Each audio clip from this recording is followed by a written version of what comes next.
Hello everyone, welcome back to my YouTube channel. Today we are going to learn how to cut a princess dart off shoulder blouse. For this pattern, I always like to start with the full bodies.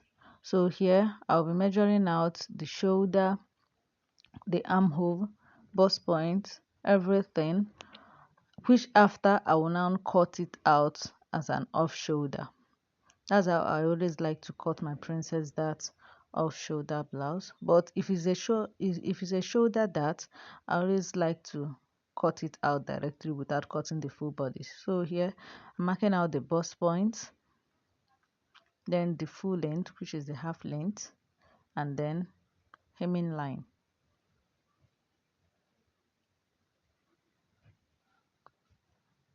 So I will connect the armhole length to the chest line.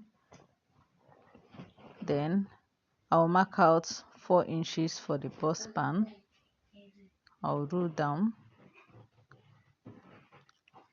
Then the under bust length, I'll be making use of 3 inches for the under bust.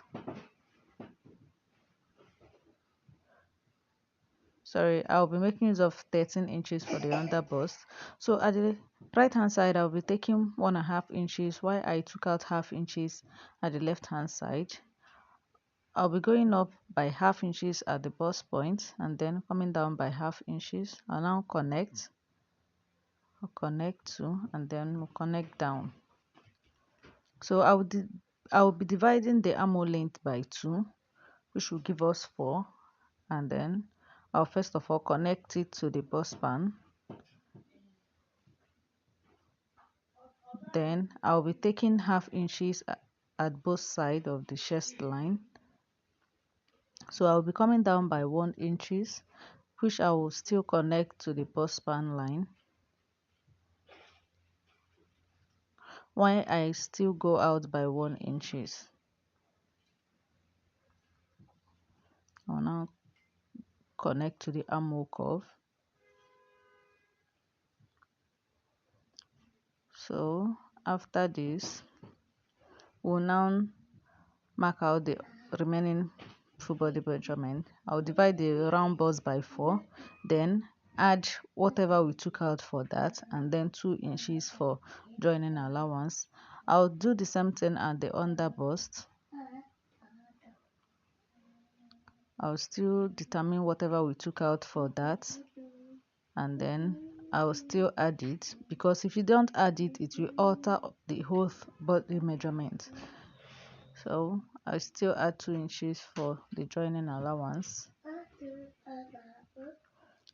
At the full length, which is the half length, I will divide the round waist by 4 and then add whatever we took out for that, and then 2 inches for joining. After which we go over to cut out the off shoulder style. So for the off shoulder, I'll be marking out 7. I will be using 7 inches for the off shoulder. We can decide to make use of 6 inches provided that is what the person wants. So okay, at first I wanted to make use of 7 inches, but I ended up making use of 6 inches. Then I came in by 2 inches from the armhole length. I came in by 2 inches, and then I will connect it straight to the armhole curve like this. So like I said before, I went in by 2 inches from the new chest line that we created, that is the off shoulder line, where the off shoulder started. I went in by 2 inches and then I connected straight to the armhole curve. So that is it for this.